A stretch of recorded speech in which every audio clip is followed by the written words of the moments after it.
అందరికి నమస్కారం. నేను శిరీష. ఈరోజు మనతో పాటు ఉన్నారు ప్రముఖ ఆధ్యాత్మికవేత్త, జ్యోతిష్య పండితులు బ్రహ్మశ్రీ నందిబట్ల శ్రీహరి శర్మ గారు. గురుగారితో మాట్లాడదాం. గురుగారు నమస్కారం అండి. వాగర్థావివ సంపృక్తౌ వాగర్థ ప్రతిపత్తయే జగతః పితరౌ వందే పార్వతీ పరమేశ్వరౌ. ఆదిత్యాయ చ సోమాయ మంగళాయ బుధాయ చ గురు శుక్ర శనిభ్యశ్చ రాహవే కేతవే నమః. శృంగేరి జగద్గురు పీఠాధిపతులకి, కంచి పీఠాధిపతులకి నమస్కారములు తెలియజేసుకుంటూ కార్యక్రమాన్ని ప్రారంభిద్దాం. గురుగారు చూస్తుండగానే 2025 సంవత్సరం అయిపోయింది. 2026 ఆంగ్ల నూతన సంవత్సరానికి వచ్చేసాం. ప్రతి ఒక్కరికి ఉంటుంది, మా రాశి వారికి ఎలా ఉంటుంది ఈ సంవత్సరం అంతా, ఎలాంటి జాగ్రత్తలు తీసుకోవాలని. సో ముఖ్యంగా చూసుకుంటే 2026లో ధనుసు రాశి వారికి ఎలా ఉండబోతుంది, ఎలాంటి జాగ్రత్తలు తీసుకోవాలో తెలియజేయండి గురుగారు. 2026వ సంవత్సరంలో ధనుస్సు రాశిలో జన్మించినటువంటి వారికి జనవరి 2026 నుంచి డిసెంబర్ 2026 వరకు ఏ విధంగా ఉండబోతుందో తెలుసుకునే ప్రయత్నం చేద్దాం. గమనించినట్లయితే ఈ యొక్క ధనుస్సు రాశి వారికి రాశ్యాధిపతి అయినటువంటి గురువు కొండంత అండ. కానీ ఈ గురువు దోబూచులాడుతున్నాడు. అంటే ఏంటి? కొంతకాలం యోగిస్తున్నాడు, కొంతకాలం అవయోగిస్తున్నాడు. కాబట్టి జాగ్రత్తలు పాటించాలి ఈ ధనుస్సు రాశి వారు. ఎలాగో ఈ ధనుస్సు రాశి వారికి అర్ధాష్టమ శనిదోష ప్రభావం ఉంది. కాబట్టి ఆ శనిదోషం ప్రభావం నుంచి బయటపడాలి. ఈ అర్ధాష్టమ శని దోషాన్ని తగ్గించే అధికారము, బలము ఈ గురువు దగ్గర ఉన్నాయి. కానీ ఈ గురువు కొంతకాలమే యోగిస్తున్నాడు. ఎందుకనంటే మార్చి 14వ తారీఖు వరకు ఈ గురువు వక్రీకరించినటువంటి కారణం చేత ఇటు షష్టమ భావ ఫలితాన్ని కూడా ఇస్తాడు. ఏం చెబుతున్నాడు? ఈ గురువు వక్రీకరించినటువంటి కారణం చేత మార్చి 14 వరకు ఈ ధనుస్సు రాశి వారు ఎలా ఉండాలి అనంటే బాగా కష్టపడాలి, చెమటోడ్చాలి. ఏ పని చేసినా విజయం అంత ఈజీ కాదు అనే విషయాన్ని మార్చి 14వ తారీఖు వరకు గ్రహించాలి. ఇక తదనంతరం మార్చి 14 నుంచి మే 31వ తారీఖు వరకు గురువు సప్తమ స్థానములో సంచరిస్తున్నటువంటి కారణం చేత ఈ మార్చి 14 వరకు పడినటువంటి కష్టానికి అధికమైనటువంటి శుభ ఫలితం ఈ మే 31వ తారీఖు మధ్య వరకు పొందుతారు. ఇక తదనంతరం జూన్ 1 నుంచి అక్టోబర్ 31వ తారీఖు వరకు అష్టమ రాశిలో సంచారం చేస్తున్న కారణం ఇది చాలా కీలకం. జూన్ 1 నుంచి అక్టోబర్ అంటే June, July, August, September, October 5 నెలల పాటు జాగ్రత్తలు పాటించండి. ఒకవైపు గురువు అవయోగాన్ని కలిగిస్తుంటే అదే సందర్భంలో శని కూడా యోగిస్తున్నాడు. ఎలా శని యోగిస్తాడో తెలుసుకుందాం. ఈ అష్టమ గురు ప్రభావం చేత మీది అనుకున్నటువంటి వస్తువు కానీ వ్యక్తి కానీ మీ నుంచి దూరం అవుతారు. అది గృహము కావచ్చు, వాహనం కావచ్చు, మీరు దాచుకున్న సొమ్ము కావచ్చు, మీరు నమ్ముకున్న, మీరు ప్రేమించిన వ్యక్తి కావచ్చు. ఈ మధ్యకాలంలో ఈ సంబంధించినటువంటి జూన్ 1వ తారీఖు నుంచి అక్టోబర్ 31వ తారీఖు వరకు దూరం అయ్యే అవకాశం ఉంది. కాబట్టి దైవానుగ్రహాన్ని పొందే ప్రయత్నం చేయండి. ఇక తదనంతరం లాస్ట్ 2 నెలలు నవంబర్, డిసెంబర్ నవమ రాశి సంచార ప్రభావం ఇది అనుకూలంగా ఉంటుంది. మొత్తంగా చూసుకున్నట్లయితే 5 నెలలు అనుకూలం లేదు. ఆఖరి 2 నెలలు మార్చి 15 నుంచి మే వరకు 2.5 నెలలు, 4.5 నెలలు, మొదటి 2.5 నెలలు మిశ్రమం కలిపి దాదాపుగా ఒక 7 నెలలు మంచిగా, 5 నెలలు అశుభంగా ఈ యొక్క ధనుస్సు రాశిలో జన్మించిన వారికి కలుగుతుంది. ఇక శని కూడా జూలై 26 వరకు అర్ధాష్టమ శని దోష ప్రభావాన్ని కలిగిస్తూ జూలై 26 నుంచి వక్రగతి ఉన్నటువంటి కారణం చేత రాహుతో చేరి ఉండి అర్ధాష్టమ శని దోషము కంటే మించిన యోగాన్ని కలగచేస్తున్నాను. ఈ యోగము గురువు ఇచ్చేటువంటి అశుభాన్ని తగ్గిస్తుంది అనే విషయాన్ని వీక్షించేటువంటి ధనుస్సు రాశిలో జన్మించినటువంటి వారు గమనించాలి. ఇక గమనించుకున్నట్లయితే విద్య, ముఖ్యంగా ఈ యొక్క ధనుస్సు రాశిలో జన్మించినటువంటి వారు బాగా కష్టపడాలి. 100 మార్కులు రావాలి అనంటే 150% కష్టపడితే 100 మార్కులు వస్తాయి. నేను 100% కష్టపడ్డాను, నాకెందుకు ఈ 60-70 మార్కులు వచ్చాయని బాధపడేదానికంటే చేసిన దానికంటే ఎక్కువగానే కష్టపడితే విద్యార్థులు మంచి ఉత్తీర్ణత శాతంతో ఫలితం పొందుతారు. ఈ కష్టం యొక్క ఫలితం ఏదైతే ఉందో మే మంత్ వరకు జరిగేటువంటి పోటీ పరీక్షలలో ఆ ఫలితము మీకు చూపిస్తుంది. అద్భుతమైన ప్రగతి ఉంటుంది. ఇక విదేశీయానము, విదేశీ విద్యకి మాత్రం కాస్త అనుకూలంగా లేదు. ఎప్పుడు? జూన్ నుంచి జూలై వరకు, ఆ 2 నెలలు. జూలై తర్వాత అష్టమ గురువు అయినప్పటికీ కూడా రాహు యొక్క ప్రభావం, శని యొక్క ప్రభావం చేత విదేశీయానానికి ఆగస్టు, సెప్టెంబర్, అక్టోబర్, నవంబర్ ఈ 4 నెలలు మీకు అనుకూలంగా ఉంటుంది. అందులో సందేహమే లేదు. ఇక గమనించుకున్నట్లయితే ఈ యొక్క శని ప్రభావము, అర్ధాష్టమ శని జూలై 26 వరకు, తదనంతరం ఈ యొక్క శని కూడా యోగిస్తున్నాడు. విద్యాపరంగా చెప్పుకున్నాం. ఉద్యోగం అనేటువంటి విషయం గురించి మనం ముందు తెలియచేసుకుందాం. ఎందుకంటే దీనికి సవివరమైనటువంటి టైం బీయింగ్ అనేటువంటిది కావాలి. అంటే ఏంటి, ఏ టైంలో మీరు ఉద్యోగ ప్రయత్నాలు చేయాలి, ఏ టైంలో మీరు నిరుద్యోగస్తులకు ఉద్యోగం లభిస్తుంది అనేటువంటిది, ఏ టైంలో ఉద్యోగం మార్పు చేసుకోవాలనేటువంటిది ముందు మనం తెలియచేసుకుందాం. ఇక వివాహ విషయానికి వచ్చేసేసరికి ప్రయత్నాలు ప్రారంభించండి మొదటి రోజు నుంచే, జనవరిలో. దీని యొక్క ఫలితం మాత్రం ఏప్రిల్, మేలో మీరు పొందుతారు. మార్చి 15 నుంచి మేలో మధ్యలో వివాహం కుదిరే అవకాశం ఉంటుంది. అది తప్పిందా మళ్ళీ ఈ నవంబర్, డిసెంబర్లో తప్పకుండా వివాహం నిశ్చయం అవుతుంది. సందేహమే లేదు. వివాహం కావాల్సిన అబ్బాయిలకి, అమ్మాయిలకి వివాహం జరుగుతుంది. ఇక దాంపత్య విషయానికి వచ్చేసరికి మొదటి 2.5 నెలలు జాగ్రత్తగా ఉండండి.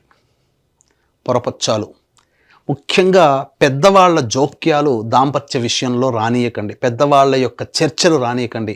పెద్దవాళ్ళని బూచిగా చూపి దాంపత్య సమస్యలు వస్తాయి. కాబట్టి దంపతులు ఇరువురు కూడా సంయమనం పాటిస్తూ అనుకూలంగా ఉంటే ఏ సమస్యలు ఈ యొక్క ధనుసు రాశిలో ఉన్నటువంటి వాళ్ళకి ఉండవు. ఇక ముఖ్యంగా ఆరోగ్యపరమైనటువంటి సమస్యలు, అర్ధాష్టమ శనిదోష ప్రభావము మొదటి 2.5 నెలలు అనుకూలంగా లేని కారణం చేత ముఖ్యంగా శారీరకంగా పలు సమస్యలు మార్చి వరకు పొందే అవకాశం ఉంటుంది. ఆ తదనంతరం జూన్, జూలై నెలలు కూడా అనారోగ్య సమస్యలు మరీ ఎక్కువగా బాధిస్తాయి. మొదటి 2 గుర్తుపెట్టుకోండి, మార్చి 14వ తారీఖు వరకు మరియు జూన్, జూలై నెలలు, ఈ 2 నెలలు మొత్తంగా జాతకరీత్యా 4.5 నెలలు ఈ సంవత్సరంలో అనారోగ్య సమస్యలు, వైద్యుని సంప్రదించాల్సిన పరిస్థితులు వస్తాయి. మిగతా గ్రహాల యొక్క ప్రభావం కూడా తోడై ఇంకా కొంత ఎక్కువగానే అనారోగ్య సమస్యలు వచ్చే అవకాశం ఉంటుంది. అదేందో కూడా ముందు చూసుకుందాం.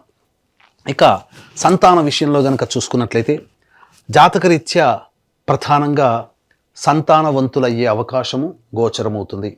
ఎప్పుడు గోచరమవుతుంది అనేటువంటి విషయాన్ని చూసుకుంటే ఈ సంవత్సరం నవంబర్, డిసెంబర్ నెలలో కన్సీవ్ అవ్వడం కానీ, సంతానం పొందడం కానీ ఈ ధనుస్సు రాశిలో జన్మించినటువంటి వారికి కలగబోతుంది. అందులో సందేహమే లేదు. మరీ ముఖ్యంగా ఏప్రిల్ అండ్ మే నెలలు కూడా సంతానానికి అనుకూలమైనటువంటి సమయంగా చెప్పవచ్చు. ఇక విదేశీ యానము, ఇంతకుముందు చెప్పుకున్నాం కదా, విదేశీ యానానికి మాత్రము ఆగస్టు, సెప్టెంబర్, అక్టోబర్, నవంబర్ ఈ 4 నెలలు విదేశీ యానానికి, విదేశీ విద్యకి అనుకూలంగా ఉండేటువంటి సమయం. కానీ బాగా కష్టపడాలి, అందులో సందేహము లేదు. ఇక రాజకీయ రంగంలో ఉన్నటువంటి వ్యక్తులకి మాత్రము మొదటి 6 నెలలు అనుకూలంగా కాదు. ఏదైనా పోస్టు ఆశించినా లేదా ఏదైనా కానీ మీరు కావాలనుకుంటే అది ఆగస్టు నుంచే మీకు దక్కుతుంది తప్ప ఆగస్టు లోపల దక్కదు. ఈ లోపల చేసే ప్రయత్నాలు కాస్త మందకొడిగా సాగుతాయి, డబ్బులు వృధాగా ఖర్చవుతాయి.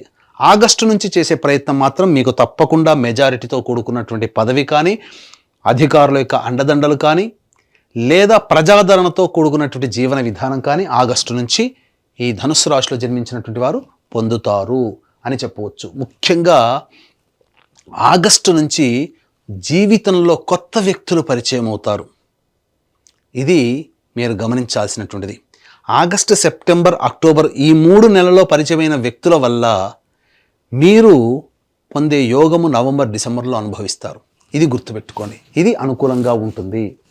ఇక గమనించుకున్నట్లయితే వ్యాపార సంబంధముగా ఈ యొక్క ధనుస్సు రాశిలో జన్మించినటువంటి వారు వ్యాపార విస్తరణకి మొదటి 2.5 నెలలు జూన్, జూలై, ఆగస్ట్, సెప్టెంబర్ ఈ నెలలు అనుకూలంగా ఉండవు. కాబట్టి ఏదైనా వ్యాపార విస్తరణ కానీ కొత్త వ్యాపారం ప్రారంభించాలంటే దగ్గరలోని మంచి ఉపాసనా పరులైనటువంటి జ్యోతిష పండితులను సంప్రదించి వారి సలహాలు సూచనలు పాటించి మీరు నిర్ణయం తీసుకోండి. అది కూడా ఏప్రిల్ మే నెలల్లో, నవంబర్ డిసెంబర్ నెలలో మీకు చాలా అనుకూలంగా ఉండేటువంటి సమయం. FMCG products, super markets, general stores, ఫుడ్కి సంబంధించినటువంటి tiffin centres, hotels, restaurant business, విద్యా సంబంధమైనటువంటి కళాశాలలు, విద్యా సంస్థలు, బంగారు వ్యాపారస్తులు, దైవ సంబంధమైన వృత్తులు, వ్యాపారాలు నడిపేటువంటి వాళ్ళు, రోడ్ సైడ్ వ్యాపారాలుగా పండ్ల వ్యాపారస్తులు, పికిల్స్ సంబంధించినటువంటి వాళ్ళకి మిశ్రమ ఫలితాలు ఉంటాయి. అధిక ధనాదాయం మాత్రం ఏప్రిల్ మే నెలలో పొందుతారు, నవంబర్ డిసెంబర్ నెలలో పొందుతారు. ఇక ప్రధానంగా చర్మ సంబంధమైనటువంటిది, ఇటుక, ఇసుక, మట్టి సంబంధమైన వృత్తులు, ఇనుముతో కూడుకున్నటువంటి వృత్తులు, గ్రౌండ్ ఆయిల్స్ అనగా పెట్రోల్, కిరోసిన్ వంటివి, అలాగే ఎడిబుల్ ఆయిల్స్ లాంటివి, ఆటోమోటివ్ రంగంలో ఉన్నటువంటి వాళ్ళకి మాత్రం మొదటి 6 నెలలు 7 నెలలు అనుకూలము కాదు. ఆగస్టు నుంచి మాత్రమే వాళ్ళకి అనుకూలము. జీవితంలో ధనాదాయం మాత్రం ఆగస్టు నుంచే ఈ చెప్పినటువంటి వృత్తుల్లో ఉన్నవాళ్ళు పొందుతారు అని చెప్పవచ్చు. ఇది సంబంధించినటువంటి. ఇక కళారంగంలో ఉన్నటువంటి వాళ్ళకి మాత్రం అవకాశాలు చాలా బాగుంటాయి, ధనాదాయం చాలా చక్కగా ఉంటుంది, పేరు ప్రతిష్టలు పెరుగుతాయి, అన్ని విధాలుగా ముందుకు దూసుకుపోతారు. 10 మందిని కలుపుకొని పోయే తత్వం అలవాటు చేసుకుంటే ఇంకా అభివృద్ధి పొందుతారు. సినిమా రంగము, టీవీ సీరియల్స్, సోషల్ మీడియా, అలాగే ఎలక్ట్రానిక్ అండ్ ప్రింటింగ్ మీడియా రంగంలో ఉన్నటువంటి వాళ్ళకి మంచి అవకాశాలు లభిస్తాయి. నూతన వ్యక్తులు, నూతన ప్రాజెక్టులలో మీరు ముందుంటారు, ధనాదాయం బాగుంటుంది, అన్ని విధాలుగా చక్కగా ఉంటుందని చెప్పవచ్చు.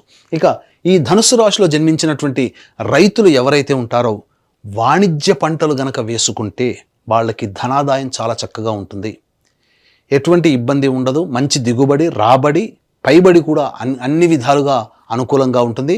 గతంలో చేసినటువంటి అప్పులని తీర్చుకోగలుగుతారు, గృహము అనేటువంటిది కొనుగోలు చేయగలుగుతారు. అది కూడా ఆగస్టు తర్వాత మాత్రమే ఈ ధనుస్సు రాశిలో జన్మించినటువంటి వాళ్ళని చెప్పవచ్చు.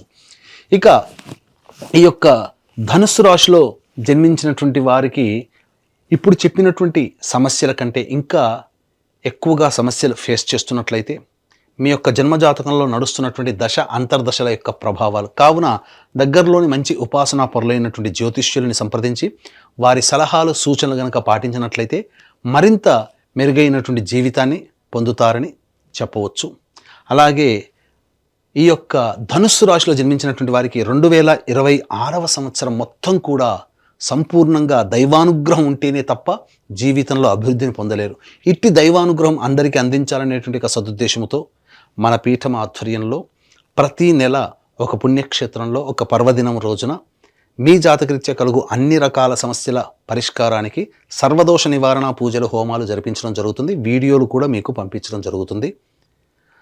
కాబట్టి అనారోగ్యానికి మృత్యుంజయ హోమము, నవగ్రహాలకి అనుగ్రహం నవగ్రహ హోమము, అలాగే ఆర్థిక బాధలు, దాంపత్య సమస్యలకి లక్ష్మీ హోమము, శత్రు బాధలు, కోర్టు సమస్యలకి సుదర్శన మూలమంత్ర హోమాలు, ఇలా దాదాపు 21 రకాల హోమాలు చేయించడం జరుగుతుంది. స్క్రీన్పై కనిపిస్తున్న నెంబర్కి కాంటాక్ట్ చేసి మీ గోత్రనామాదులు నమోదు చేసుకోవచ్చు. ఇక మనం చెప్పేటువంటి ప్రతి విషయంలో కూడా ఒక కొత్త అధ్యాయానికి నాంది పలికాం. ఫేస్బుక్, ఇన్స్టా, యూట్యూబ్ అనేటువంటిది సంకల్ప మందిర్ అనేటువంటిది పేరుతో మీ ముందుకు రావడం జరుగుతుంది. కాబట్టి దాన్ని మీరు ఫాలో కనుక అయ్యారంటే అన్ని విషయాలు మీకు ముందు అందరికంటే ముందు మీకు తెలియపరచడం జరుగుతుంది. ఇక గమనించుకున్నట్లయితే అందరూ ఎదురు చూసేటువంటిది ఈ యొక్క ధనుసు రాశిలో జన్మించినటువంటి వారికి ఉద్యోగ సంబంధముగా ఎలా ఉండబోతుంది అంటే ఏంటి? ఉద్యోగ సంబంధంగా అంటే ఏ సమస్యలు, ఏ సమయంలో ఉద్యోగాలు ప్రయత్నం చేయాలి, ఏ సమయంలో కొత్త ఉద్యోగం వెతుక్కోవాలి, నిరుద్యోగస్తులకు ఉద్యోగం లభిస్తుంది, ఏ సమయంలో ఉద్యోగ ప్రయత్నాలు చేయకూడదు. ఎందుకంటే కాలం కలిసి రావాలి కదా ఇక్కడ అన్నిటికంటే ప్రధానంగా. కాబట్టి మనం గనక చూసుకున్నట్లయితే ఈ యొక్క ధనుస్సు రాశిలో జన్మించినటువంటి వారికి ఫిబ్రవరి 13 నుంచి మార్చి 14వ తారీఖు వరకు చాలా అనుకూలంగా ఉంటుంది. ఇక తదనంతరం ఈ యొక్క ధనుస్సు రాశి వారికి మే 15 నుంచి జూన్ 14వ తారీఖు వరకు సంపూర్ణంగా అనుకూలంగా ఉంటుంది. ఇక సెప్టెంబర్ 17 నుంచి నవంబర్ 15వ తారీఖు వరకు అనుకూలంగా ఉంటుంది. మళ్ళీ చెప్తున్నాను, ఫిబ్రవరి 13 నుంచి మార్చి 13వ తారీఖు వరకు, అలాగే మే 15వ తారీఖు నుంచి జూన్ 14వ తారీఖు వరకు, మరియు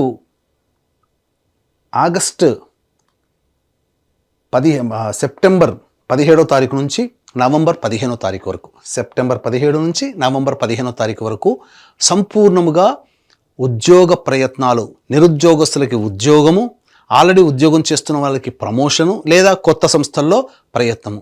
ఈ సమయం తప్ప మిగతా సమయంలో ప్రయత్నం చేస్తే ఆశించి భంగపడక తప్పదు. పైగా ఎక్కువగా సమస్యలు ఫేస్ చేయాల్సినటువంటి పరిస్థితి. ఇక ఈ యొక్క ధనుస్సు రాశిలో జన్మించినటువంటి వారికి మొదటి మార్చి నెల వరకు కూడా ప్రధానంగా గురువు అనుకూలంగా లేడు.